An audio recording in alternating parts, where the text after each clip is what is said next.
Welcome in. It is, I think it's week 16 of the college football season. There's only one game on this weekend that really matters. There's a bowl game, but we'll forget that because it's America's game this weekend. It is Army Navy. Welcome into the Merrifield Sportsbook Show. I'm Nick Burt, of course, Jay DeCoster, Justin Walsh here. No Matt Merrifield tonight. Either Firebirds game or finals week or both, who knows. So Matt will be back with us next week when we do a full college football playoff preview.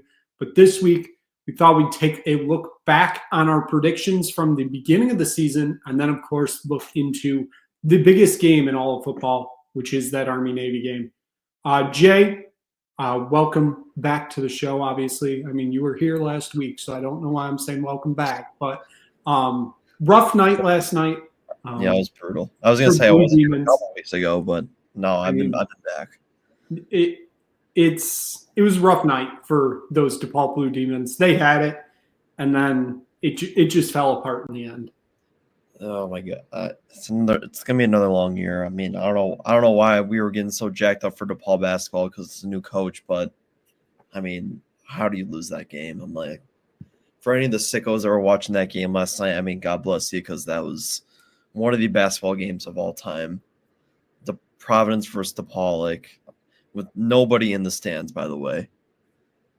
I mean, hey, it's finals week at in Lincoln Park, so I mean, shout out the DePaul fans over there with like the 500 of them. Gotta love that.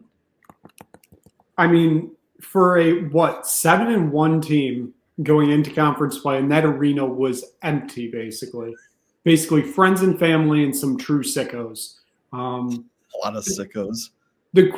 So I noticed, like, above the student section, it's like the Blue Devil deck or something like that, Blue Demon deck. Yeah, has anybody actually ever sat up there? No, like, ever? Absolutely not. I think the last time that place was full was the Texas Tech game in 2019. And I think that is it. You're probably right on that. Do the Chicago Sky still play there? Do they fill up that building? Yes, they won the championship in that arena, the Wintrust Arena. That was the last sellout. I think that was the last sellout that they've actually had. Okay, or the All-Star game where they had the celebrity All-Star game where Stephen A. Smith was coaching. It's probably the last sellout that arena's had. Well, we know brighter days are ahead for Blue Demon Nation, because if you are not on the side of the Blue Demon Revolution, DePaul Mageddon is coming for you. Jay Walsh, we'll go to you next. I know you had a little bit better of a week, given that it seems the Michigan State basketball Spartans seem alive and well. You know, the streets are saying they might be back. The streets are saying Michigan State basketball might be back. Defend, rebound, run. We can't yet confirm those reports, but things are definitely looking pretty good for the boys right now. So it'll be very interesting to see what they do over this next 10-game stretch that they've got, because theoretically speaking, they've got a bit of an opportunity to go on a little bit of a run here before they get into really the very difficult part of the conference schedule they have to end the year.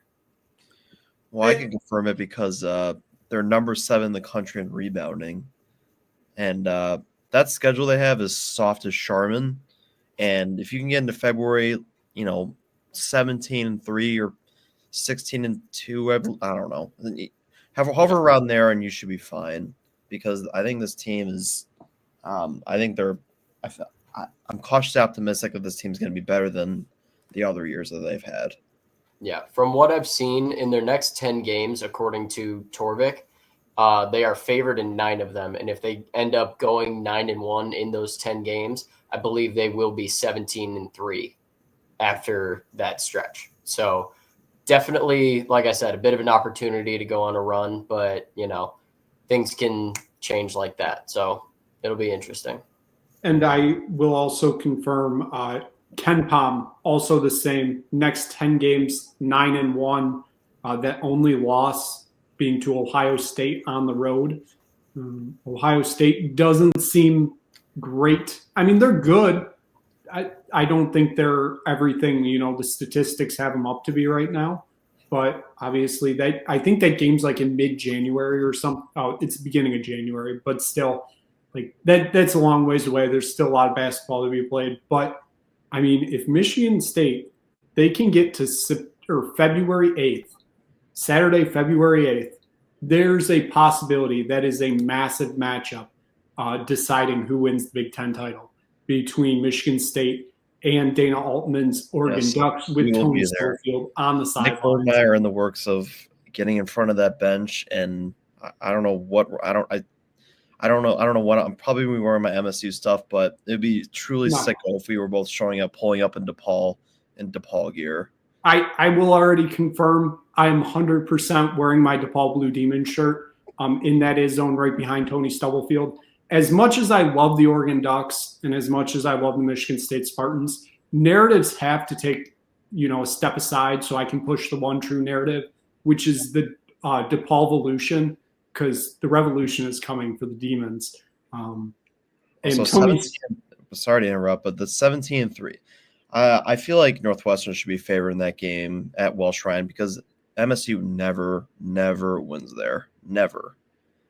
It feels like it should be flipped, that they should be favored against the Ohio State and then the Northwestern one, because they always play good in Columbus. But the Northwestern game, like you said, Jay, like they struggle a lot at Welsh Ryan. Like Chris Collins owns Tom Izzo. It's kind of sad to say that. At the Breslin Center. Well, Jay Walsh thinks I'm an idiot, but don't even say that name. God, that gives me Vietnam flashbacks from the last. It feels like I've been hearing the name Boo Booey for the last 15 years of my life. I know it's technically only been 4? Did he play 5 years? I think it was 5. It was 5 or 6. It felt like 15. I mean, God, I don't even want to get. He is somewhere in a corporate America job right now. Thank God. Like, get out of our lives. And Chris Collins, like, can he go away too? I'm so sick of losing to him. Like, Northwestern, like, they've been solid. Like, they beat Illinois, but like, they're Northwestern. They're not anything special. Like, it just pisses me off that we lose to them so many times. Jay, I got some bad news for you. Boo Booey is not in a corporate job in America right now. He's in the biggest city in the world, corporate-wise. He's playing for the New York Knicks. That's right. Yes, that's right. I forgot because he was in college for so long, I didn't think he'd be able to go to the league. I thought he'd end up in overseas, but hey, I mean, good for him, man. Like, just get out of my life, please. He's gonna be torching the Bulls now. I mean, is that really difficult though, Jay? Like, no. Truly? No, not really, because the Bulls are ass. So, anyways. Yeah. I would love to divulge into Chicago sports and which of the franchises is the worst right now, but I feel like we should get on to looking at our previews for the season. And the answer, of course, is the Bears. It took me a while. It's the Bears. They're the worst run. They're the worst run. The McCaskies are awful. There's a certain sports team in Chicago that just set the all-time record for least amount or for most losses in a single season in their respective sport.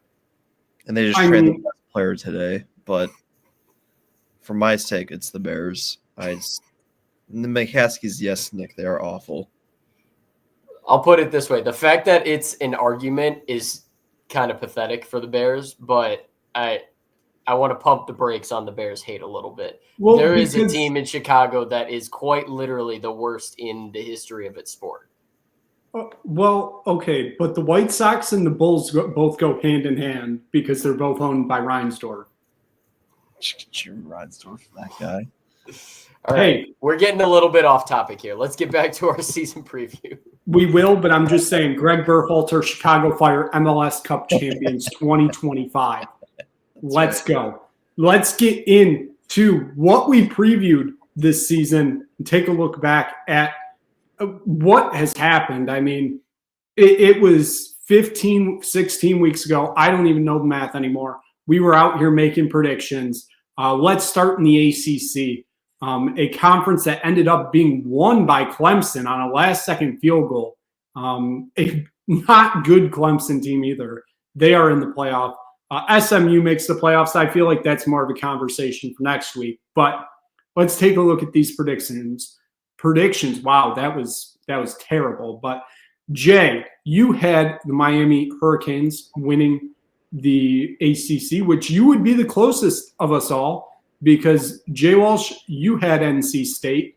Matt, who's not here, had NC State. And I had North Carolina, who decided to hire a 6-time Super Bowl champion today, which I guess we can theoretically get into that. But Jay, we'll start with you being the closest here with Miami.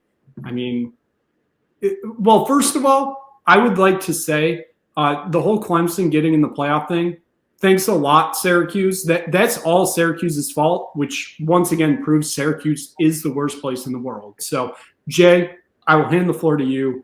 Just whatever you want to say here. Well, they are the worst place because they prevented Miami from getting the ACC and ACC championship and winning it.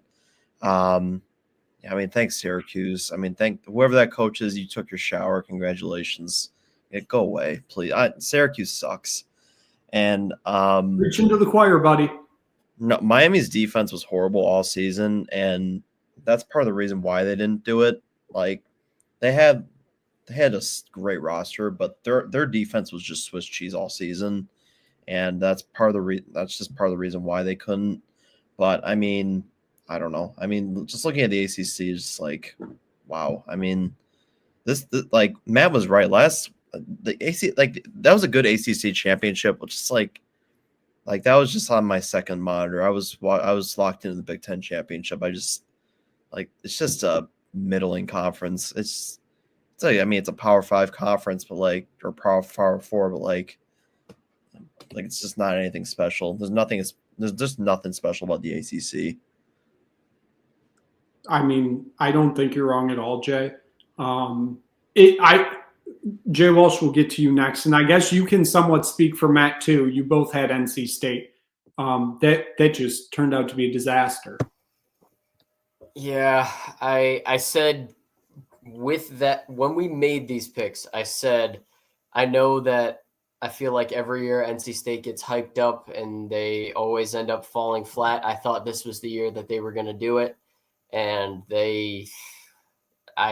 I don't even know that I can say that they fell flat because that feels generous for what happened this season.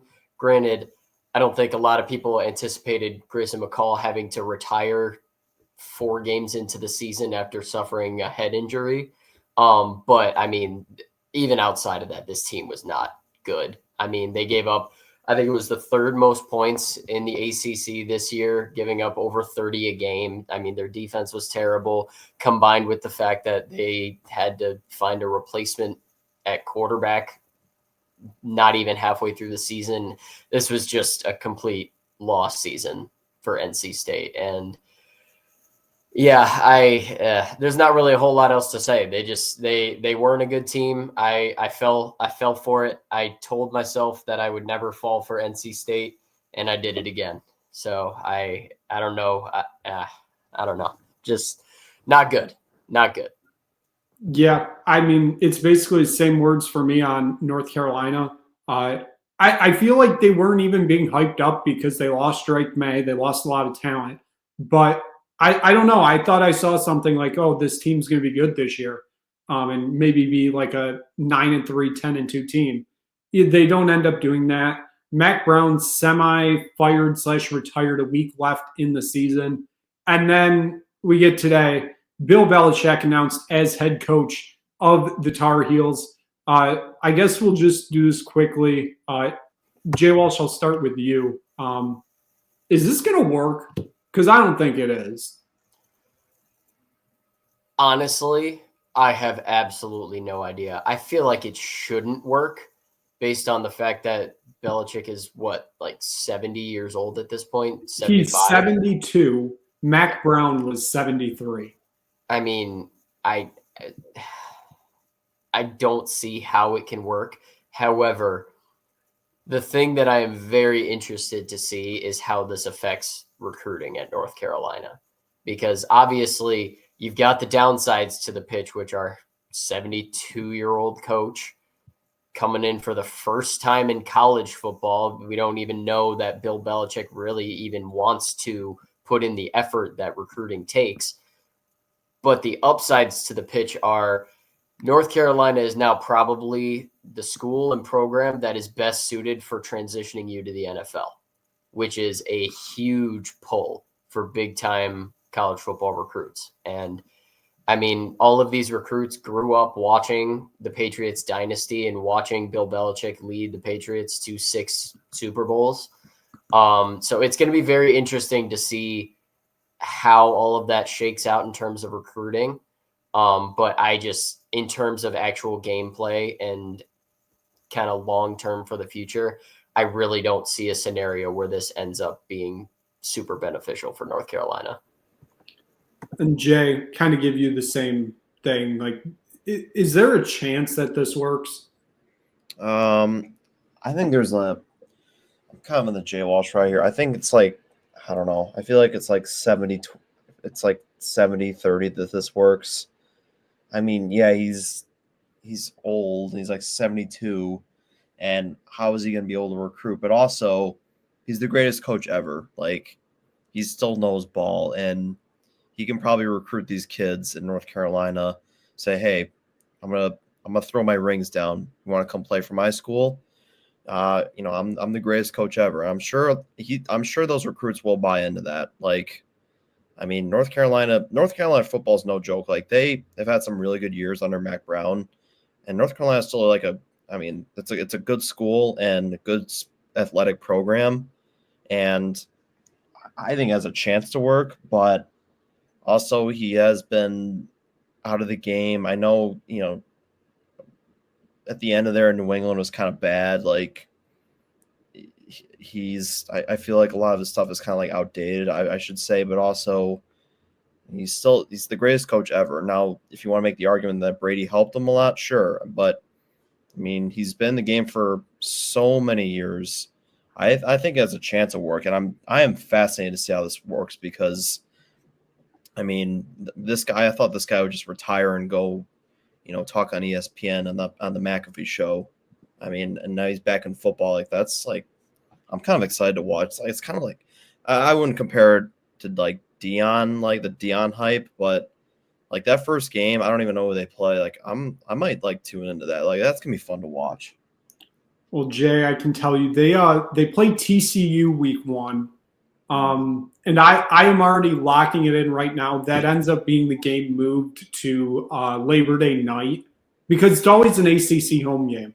So, I mean, that would fit kind of perfectly in there. I don't know what other ACC games are that weekend. I think like Clemson, LSU maybe. But like, it kind of feels like that's going to get a primetime slot somewhere just because of the intrigue around it. We'll see what happens there. Like I said, I just kind of don't think this is going to work. But I also said Dion wasn't going to work at Colorado, and here we are. And I mean, it's kind of working. I think we find out more next year if it worked or not, when he doesn't have Shedeur and Travis Hunter, because those two kind of carried this team. They had good talent, but those two are in a league of their own. So we'll see where that goes. So we'll move on. We'll look at our Big Ten predictions. It was almost a sweep across the board of people picking Oregon to win this conference, except for one person, and that was me. And I said, Ohio State's going to win this because it's hard to beat a team twice. So I had Oregon in the title game, had them losing to Ohio State. Ohio State doesn't make the title game, obviously. Penn State does. Matt did have Penn State making the title game. But other than that, I mean, it was kind of a clean sweep across the board for Oregon. Jay, we'll start with you. I mean, Oregon, they came in year 1 in the league and just ran through it like a hot knife through butter. Like, it was easy for them. I mean, doesn't surprise anyone. They had a loaded roster. Dylan Gabriel was there. Loaded roster on offensively. I mean, this didn't really nobody. I don't think it surprised anybody because Oregon came in this year with high expectations. I mean, you got Phil Knight just throwing bags of money at recruits, and Dan Lanning is able to, he's got a bunch of these toys around him to play with, and it's paid off. So, we'll see what they do moving forward. I mean, we're not talking about the playoff for them. I mean, it's going to be tough.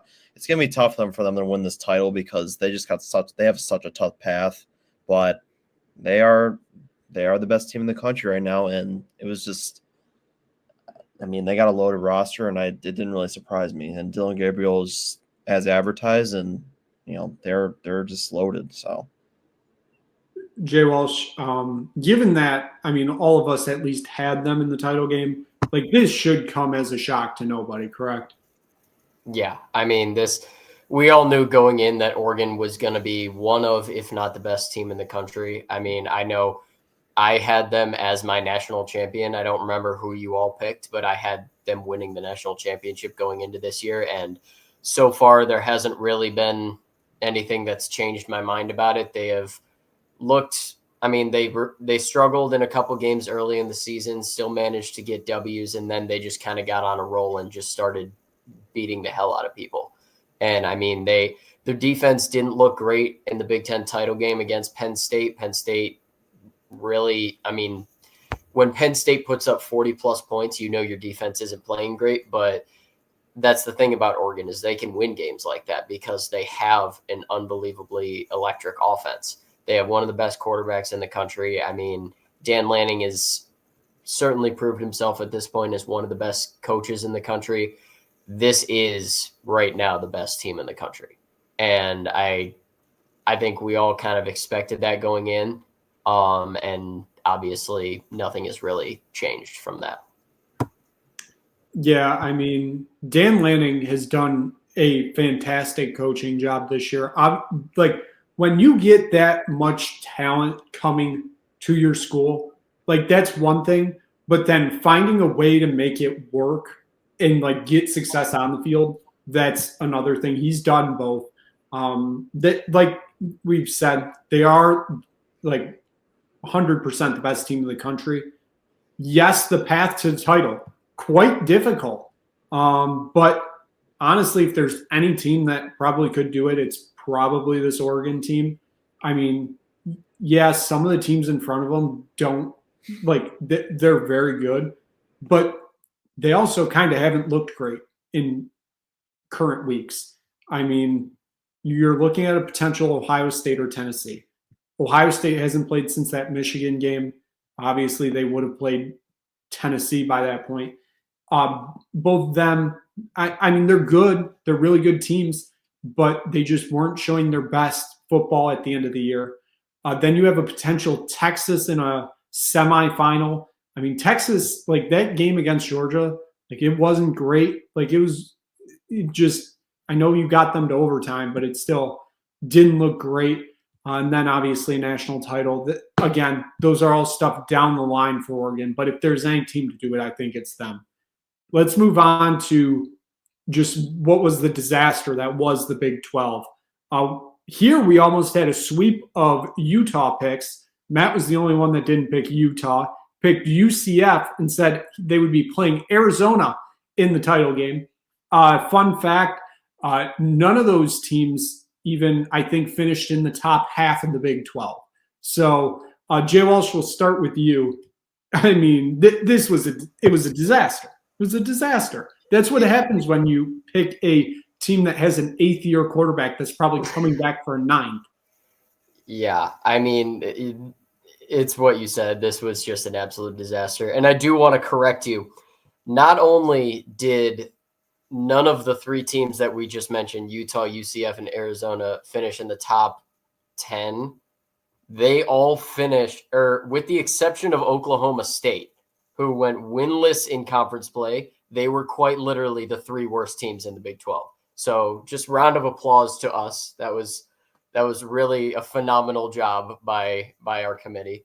But no, There seems to be a bit of a pattern here for my picks that went awry in that their starting quarterbacks were injured 3 games into the season, but I'm not going to pretend like that's what shut down the season for either of these teams. I mean, Utah had a great defense, one of the best defenses in the Big 12, but they could not score any points. I mean, they were bottom 3 in the Big 12 in points scored per game, just barely above 4-8 Arizona and just barely above 4-8 Houston. So, I mean, this was just an absolute disaster of a season for Utah in their inaugural year in the Big 12. And like we said, Cam Rising coming back to college, even though I'm pretty sure he's older than I am. But yeah, that was just a disaster. There's no other way to put it.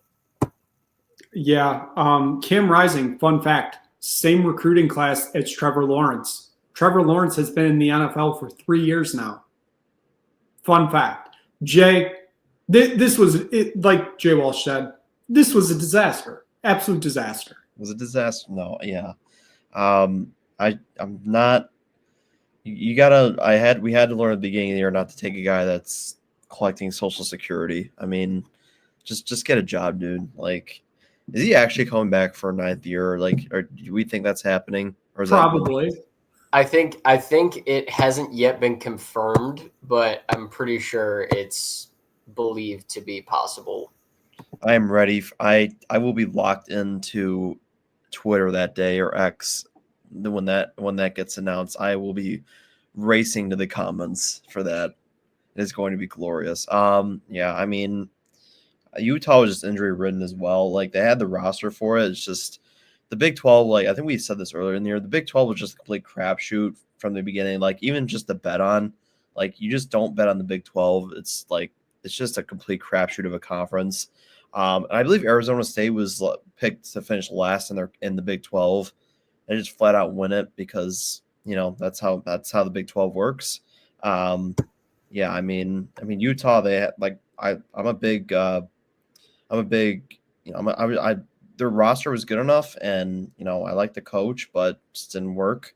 I mean, I don't know. The Big 12 is just so tough to predict. That conference sucks. So it's not even that good anyway. So, I mean, you basically just said all that needed to be said there, Jay. So we will move on to the last conference, at least, that we did predictions on, and that was the SEC.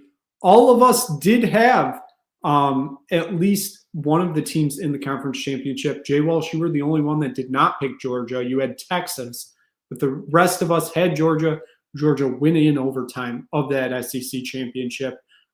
Jay, I mean, it kind of feels like this wasn't that big of a shocker that it ended up being those two in Atlanta, just given the way they were coming into this season off of last season. yeah, I mean, both these teams have high expectations. Coming in the year, I was really high on Georgia. I mean, look, they're in the playoff. They're damn good. They just haven't looked great. And obviously they win the SEC. It's been a little bit of a rocky season, but hey, you win the SEC, you get that bye. That's all that matters. So, you know, Georgia's, I mean, they're still one of the best teams out there. We'll see how Carson Beck does in the playoff, because, look, you get that coveted bye that a lot of teams need, especially for Georgia, because they, you know, I feel like they come in, they came to that SEC championship kind of limping, especially because Carson Beck is injured. That coveted bye is very important. You know, we'll see. I would think he would play for the first round, but he needs that week of rest, and we'll see how he plays, because it's been a rocky season for him. We'll see how he does, but Georgia's still one of the best teams out there. So, I mean, yeah, Georgia still. I mean, that whole second half was run by Gunnar Stockton. He led them to that championship. There's possibly a good chance Gunnar Stockton is a starter in a playoff game, which we'll of course get into that next week. But Jay Walsh, kind of same thing. I mean, not really a surprise that this is how it ended up this year. Yeah, I mean, like Jay said with Georgia, we all knew it was happening going into this year. Same thing with Texas. I mean, coming off a very good season last year in the playoff, playing a very close game against Washington, and we all knew that they were going to be a very, very talented team going into this year. And although Quinn Ewers hasn't necessarily exceeded expectations, you can make the argument he was playing hurt for a lot of the season, but he really hasn't looked great at certain points. But this team just had too much talent to not expect them to be right there at the end of the year. So, I mean, this was a fairly easy pick. Obviously, they transitioned to SEC play nearly flawlessly with both of their losses coming against Georgia, but they handled everyone else that they played.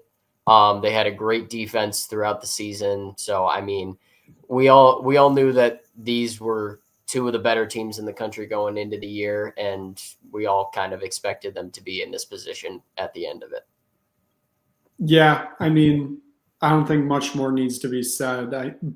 I mean, the SEC still, I mean, they're complaining that they didn't get enough teams in the playoffs, but I mean, it's sufficient enough. I think they got the three best teams that they have right now in those playoffs.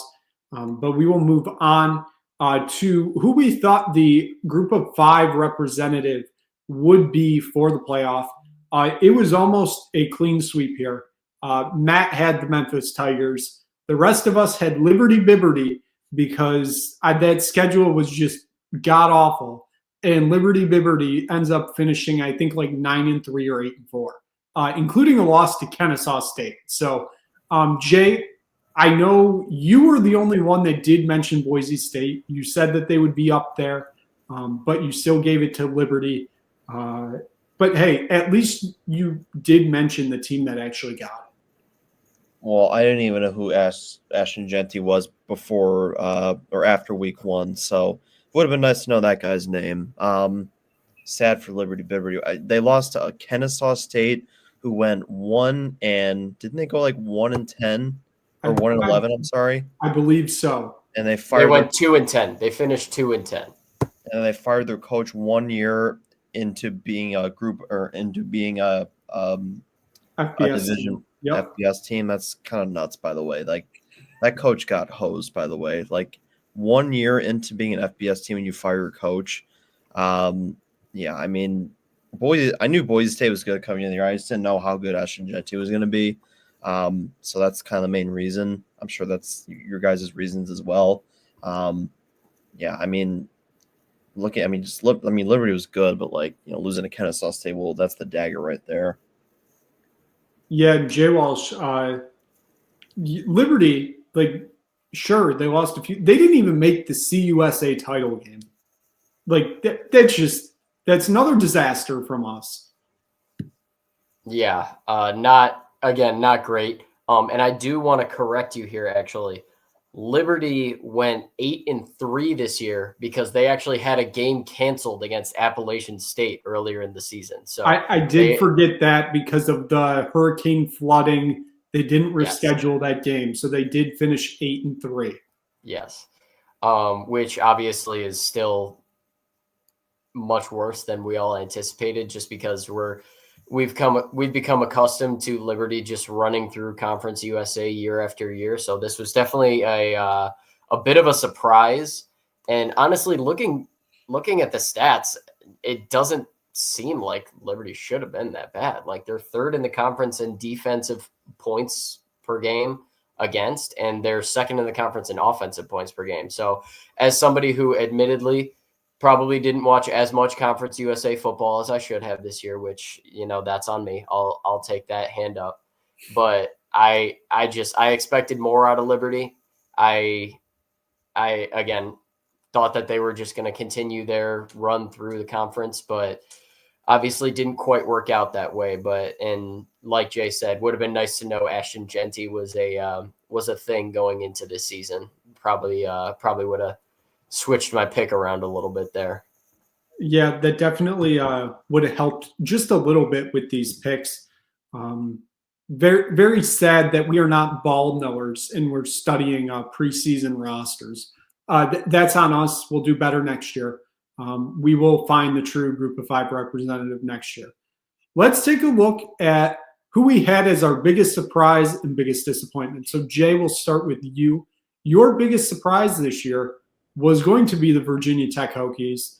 Your biggest disappointment was going to be the Kansas Jayhawks. So we'll give you one of those because the Kansas Jayhawks, well, yes, at the end of the year, they were the most exciting 5-7 team. I mean, still, that's a massive drop-off from what people expected from them this year. I told you guys before the season, I don't mean to like toot my own horn here, but losing Andy Mickey, the offensive coordinator, was massive, and he's done wonders at Penn. He's done a pretty good job at Penn State. Yeah, that was a pretty big loss for them, and not in that their stadium's getting renovated, which I think kind of played a factor that they weren't even in their campus stadium, and also that Jalen Daniels wasn't that great, and he's also coming back for another year. Like, talk about a guy that also needs to get a job. So I kind of hit the nail on the head with that one. Virginia Tech, I bought into the Kyron Drones hype a little too much. I bought into that, and it didn't really work out. And I don't know this. I don't follow Virginia Tech football that much, but did they fire their coach, or is he still there? I believe he is still there. He has the potential to have mayo dumped on his head on January 3rd. Yes, the Duke's Mayo Bowl. Surely I'll be tuning in for that one. What a great game that is. So I bought into the drone type a little too much. So yeah, and Jay Welsh, we'll move on to you. Kind of a similar situation here. Your biggest surprise, not so much. Your biggest disappointment, kind of correct. I quote, I will not be shocked, or I will be shocked if they win less than 10 games. That was the Texas State Bobcats as your biggest surprise. Your biggest disappointment was the Alabama Crimson Tide, who, I mean, by Alabama standards, that's a disappointing year. Yes, I will take partial credit for Alabama because, I mean, if you had said going into this year that they would not even be in the SEC title game and they'd outright miss a 12-team playoff, I think just about everybody would have told you that would be a disappointment. So I will take partial credit for that one. Texas State, I mean, anyone who's been following our show knows that they were my team all year long. I took their overs, and part of the reason why they did not live up to the hype that I was giving them is because their defense was not good. And honestly, the stats are a little bit deceiving on this one, because if you look at the conference standings in terms of defensive points per game allowed, they're fourth in the Sun Belt. However, that is a very, very misleading statistic, considering they had 4 separate games this year that they held opponents under 10 points, and they had several games in which they gave up over 35. So their defense definitely let them down. The offense was maybe not quite as good as I was expecting, but certainly still a very high level offense. It's just the defense did not hold up their end of the bargain. So I'll take my partial credit and run with it. Matt's biggest surprise and biggest disappointment this year, he had Tennessee as the biggest surprise, which, again, even to today, like, yes, it's correct, but was it truly a big surprise? I don't know. They still made the playoffs, but we'll give Matt credit for that one. They are in the playoffs. His biggest disappointment was LSU. We'll give him credit for that too, because LSU, not the greatest of years, and then losing the recruitment race of Bryce Underwood, had people calling for Brian Kelly's job. So I don't know if that's what Matt saw in the crystal ball when he said LSU would be the biggest disappointment, but here we are. And we'll get to my biggest surprise and disappointment now. Biggest disappointment was Miami. I mean, they didn't make the title game, but it's not truly a disappointment. I said they'd go like 7-5 because Mario Cristobal is a terrible coach. They didn't do that, so I will not be counting that. But Jay, you said you didn't want to toot your own horn. I am 100% tooting my own horn here.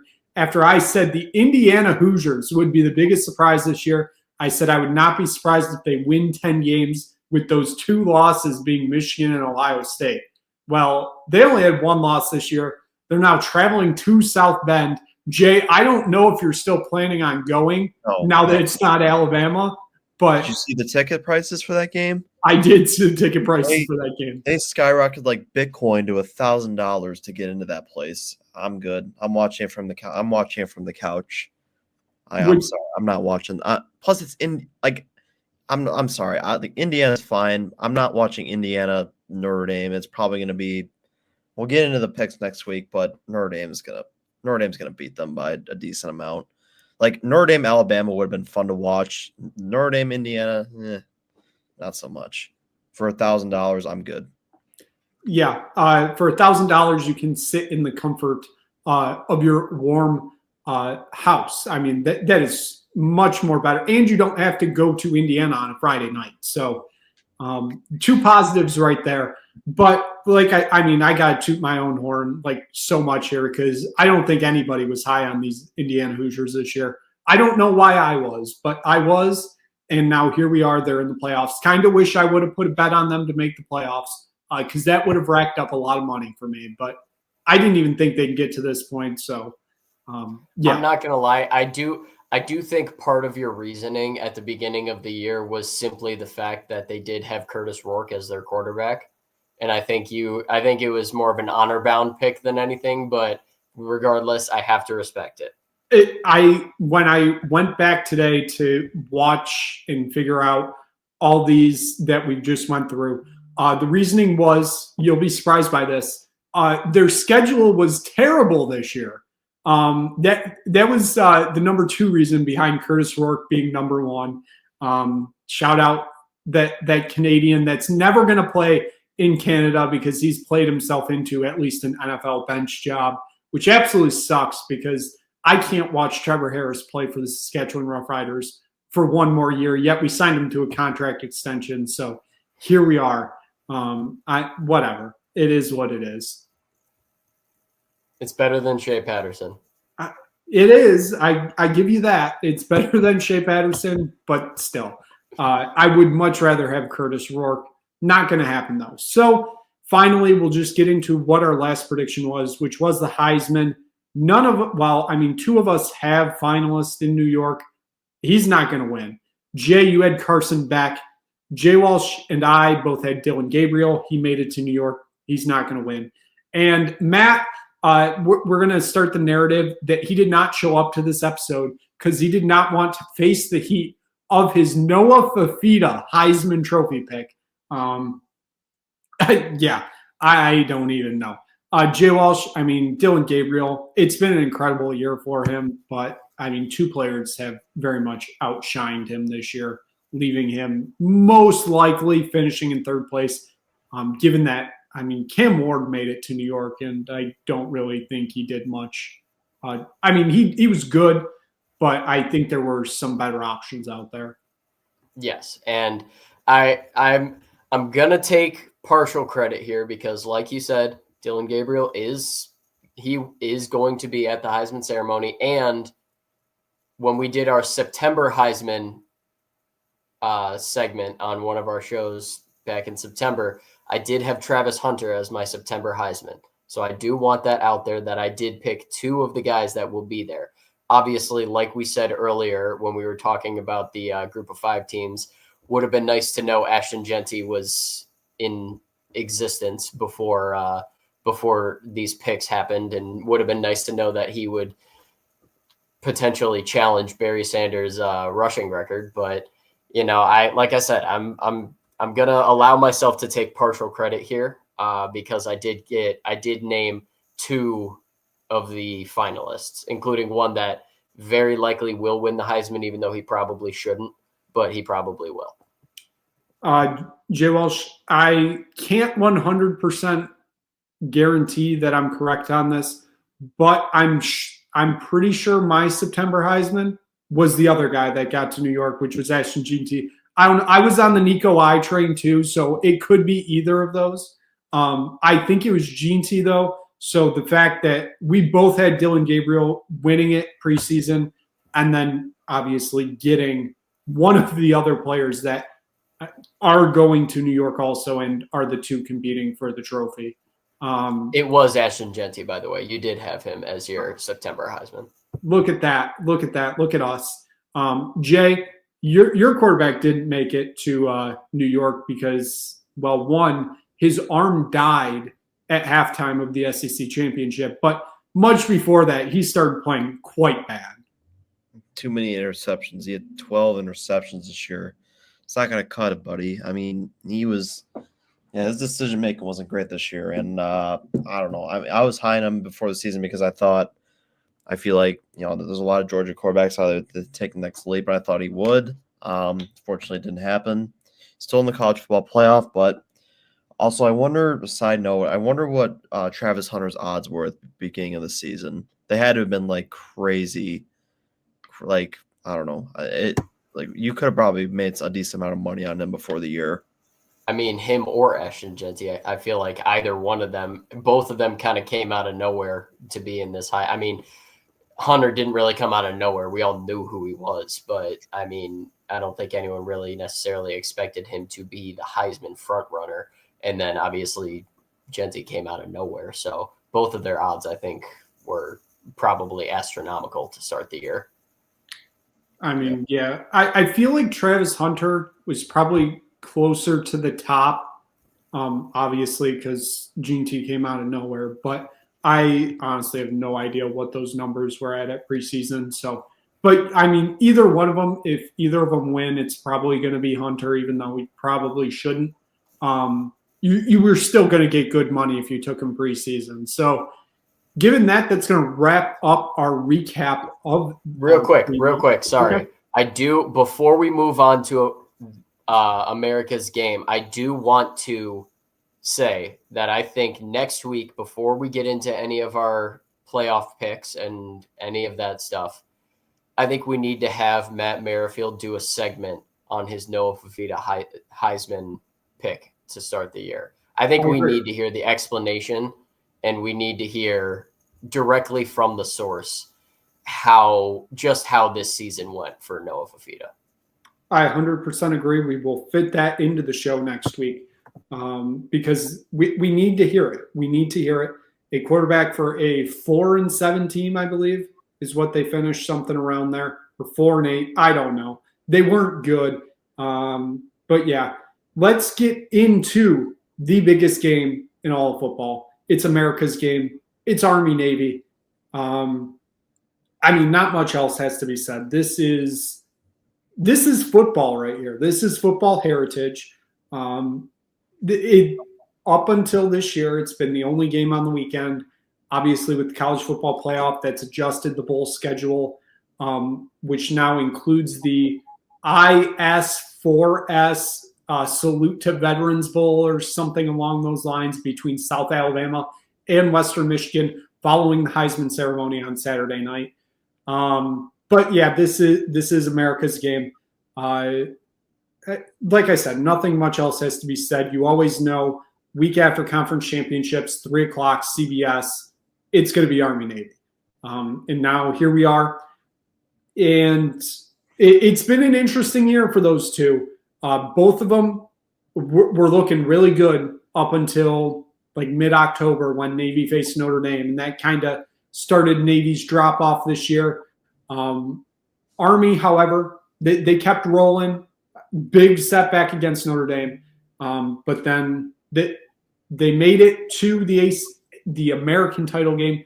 They won it in Mikey Stadium. First year for them in the American. Their first ever conference championship. Obviously, they were an independent for most of their history. They had about 7 years in the CUSA in the beginning of the 2000s. But Army has had an incredible year up to this point. But if they lose this game, then that was all for naught, because this is the game they play for. And it's the same for the other side. It is a very redeeming season for Navy if you can ruin this season for Army. Obviously, special uniforms for both teams in this game, as they've done for the past almost 15 years now. Navy is doing a tribute to the Jolly Roger, I believe. It's something along those lines. For Army, as I represent it right now, honoring the 80th anniversary of the Siege of Bastogne. We're getting into history talk right now because, I mean, Jay, you might as well mute your mic because I see you're getting ready to talk. Because I'll say a few things about the Siege of Bastogne. People say like D-Day was the turning point in World War II. Yeah, it shifted things. But after the failure of Operation Market Garden, there was a chance that like this all could be for naught, and like Europe was going to start to fall back into German control once again.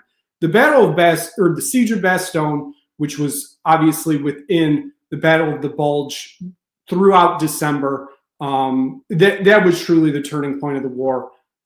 When the Americans seized Bastogne from the Germans after 7 days of fighting, in just absolutely treacherous conditions. We can look outside right now, at least for me. I'm sure Jay Walsh, I'm not sure about you, Jay, but like we're getting snow squalls here right now in Michigan. Jay, I'm sure the weather's not good in Chicago, but like they were in the forests of Belgium, and like it was in the negative temperature wise. The snow was everywhere. And obviously like winter equipment isn't what it is today. So a lot of people were just suffering like frostbite and all that stuff, in addition to obviously all the war type injuries going on. But the Siege of Bastogne, that was the turning point of the war. At least in my sight, I know people will argue that it truly did start with D-Day, but the true turning point was the Siege of Bastogne right at the end of 1944, because then as soon as it turned to 1945, like the Germans were very much in retreat mode by that time, and obviously the war ended, at least in Europe, by May of 1945. So it's a beautiful tribute. It's a beautiful jersey. That was a long-winded statement just to get to the point of this is an incredible jersey that Nike and Army have put out. But yeah, we'll get into it now. Jay Walsh, I'll start with you. Just kind of your overall thoughts on this game, or if you want to talk about my history, that's fine too. I do very much appreciate the history lesson. That was very well put.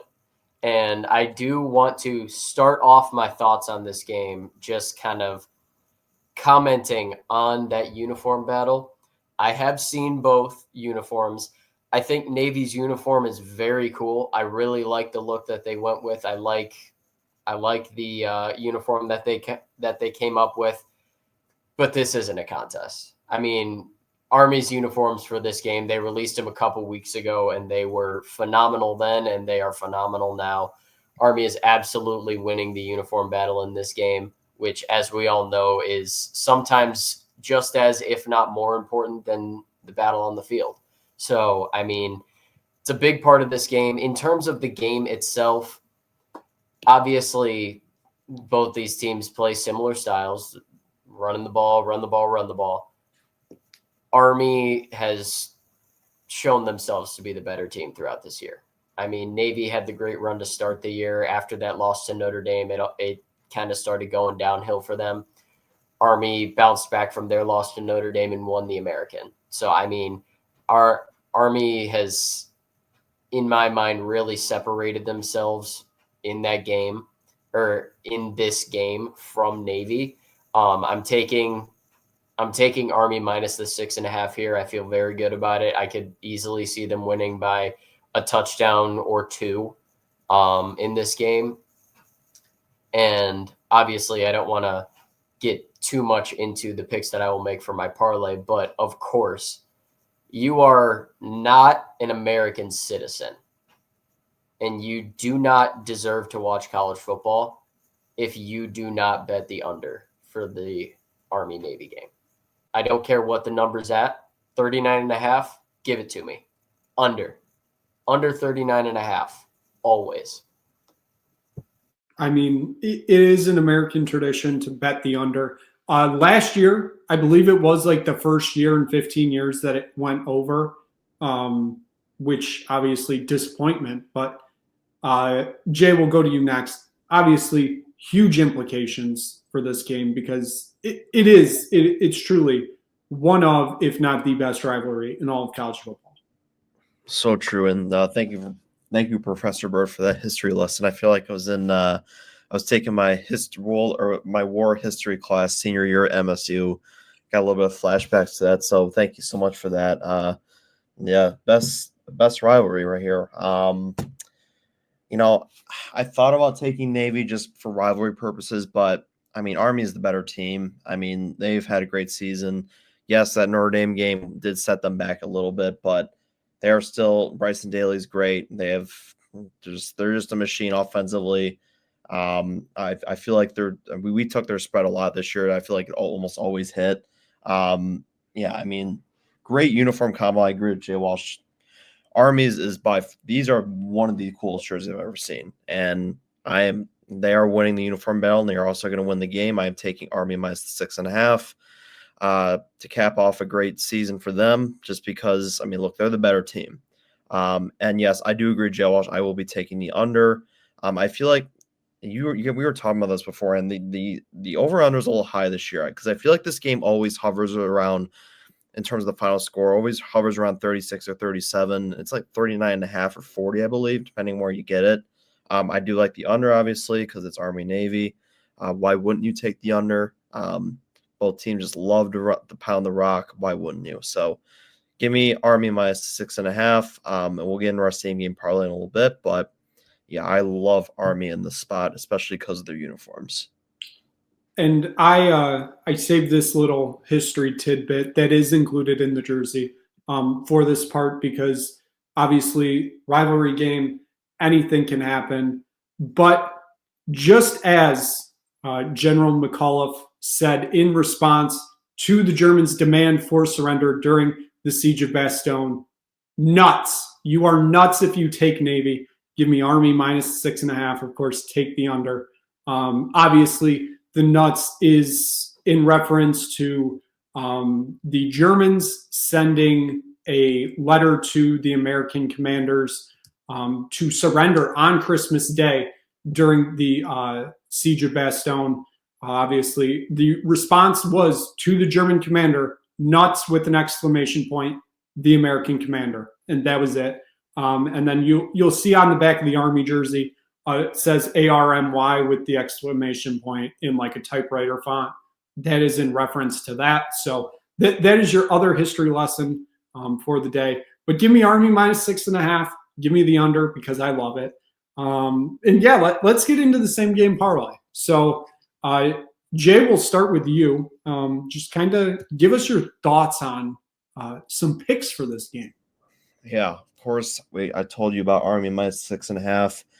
We're going Bryson Daly anytime touchdown because I know his odds are, it's like minus 470, but it's a parlay. You got to throw it in here. We're also going Blake Horvath for Navy. We're going to throw Navy in here over 60.5 rushing yards because, of course, for this game, they're going to be running the ball. We're going to go over 60.5 rushing yards for Blake Horvath. And obviously, you got to go the under 39.5. That is going to be an odds of plus 934, so $10 wins you $93.41. So that's what I like in that spot. We'll see, but I mean, the under. If there's a lock in this parlay, it's the under. So, Jay Walsh, we'll go to you next because I think we have a few similar picks. So I'll let you do the explanations. So take it away from here. Understood. Obviously, like I said, my first two picks here, under Army with the points, minus 6.5. Nothing more needs to be said about either of those. My next pick, I am getting a little bit more in depth than Jay did. I am also taking Bryson Daly anytime touchdown. However, I am taking him anytime first half touchdown scorer. So a little bit better odds on that one. I believe they were right around 150. So I like Army to kind of jump out here, get on the board, and obviously Bryson Daly is the guy to do it. I have Blake Horvath under 164.5 passing and rushing yards combined. I think obviously Navy has done good things this year, but Army has shown the capability to handle their opponents. And obviously if anyone is able to limit the triple option style, it's got to be Army. So I feel like they are going to be very adept in holding Blake Horvath under that 164.5 total yards there. And my last pick, which is my lock of the week, I probably should make it Army -6.5 because that's the one I feel most confident in. But I saw this. We talked about it in the pre-show. I saw this number, and I had to make it my lock. I am taking Noah Short over 15.5 receiving yards. And no, for anyone curious, that is not an alt line. That is his over under for the game is 15.5. It is, I mean, when's the last time you saw an over under for receiving yards at 15.5 for somebody who is actually like a decent part of the offense? I'm taking the over here because Short has gone over that yardage many times this year. I mean, 1, 2, 3, 4, 5, 6, 7, 8 times this year, including 3 of the last 4 games. He has gotten over that 15 yard threshold for receiving yards. I'm rocking with it. I'm rocking with it. Give me Noah Short over 15.5. We are cooking. All right. And then kind of like I said, me and Jay Walsh, very similar here. Army -6.5 for me. Bryson Daly, anytime first half touchdown score because I like that number. It's better odds, obviously. But then give me Bryson Daly to score 2+ touchdowns overall in the game. That is right at even odds right now. I love that number. I think he had 3 or 4 in the American Conference Championship game alone. Fun fact, he's tied for touchdowns this year with Ashton Jeanty, and he didn't get an invite to New York. I think that's – I mean, if Cam Ward got invited, like there were better options. I think Scatterboom would have been a better option. I think Bryson Daly would have been a better option. Bryson Daly's the best Service Academy quarterback we've seen since Keenan Reynolds, which was 10 years ago, and I think he finished 5th in the Heisman Trophy voting. So, yeah. And then give me also Noah Short over the 15.5 receiving yards. I was looking for a final pick. Me and Jay Walsh saw that. I'm like, I got to take it because like it's just an insane number that it's just one of those, like, you just got to take it. So, yeah, my lock is the 2+ touchdowns from Bryson Daly. I think he gets that done this weekend. So given that, I mean, that's going to wrap up our recap of the 2024 regular season and our Army-Navy preview. That's going to be a longer Army-Navy preview than what you see on ESPN this week because I found out College Game Day isn't on this week. They are not traveling to our nation's capital. Well, Landover, Maryland, of course, which is an absolute shame. They've robbed us of 3 hours of Bill Belichick and Nick Saban just talking about the troops. That would have been nice to see. I mean, you can't tell me last year when Bill Belichick was the guest picker for this game, like that was the highlight of like the whole 2020s for him. Maybe even like that's better than a Super Bowl it seemed for him. He just loves the troops, especially Navy. And who knows, maybe the whole taking the North Carolina job is so that he can take over the Navy job in a few years. You never know. Well, I do want to say, I feel like it would be a conflict of interest to have the North Carolina head coach come in to be the special guest picker for the Army-Navy game. I feel like that may have something to do with it, that it feels like a bit of a conflict of interest. I mean, it does, but truly, would we rather have a conflict of interest or good content? I mean, good content always trumps everything. So yeah, that's going to wrap it up here. Thank you so much for watching this Army-Navy preview and our recap of 2024. If you just stumble across this video, click like, click subscribe, tell anybody you know about it. God, Tottenham Hotspur, what a disaster this team is. They play Rangers tomorrow as we're recording this. You'll see that recap once this is posted on Friday morning. I'm sure they'll lose that game because they sure haven't won any in recent times, it feels like. So That's At a least wrap they're it not up. Man. At least they're not Man City. It's worse. Like, I know Man City hasn't won in like 10 matches. This is 1,000 times worse because Man City has like 15 trophies to sleep on. We got nothing. We got nothing. Just terrible football right now because of injuries and a lot of other things. So we're gonna stop it there. We gotta save this for the next top of the perch.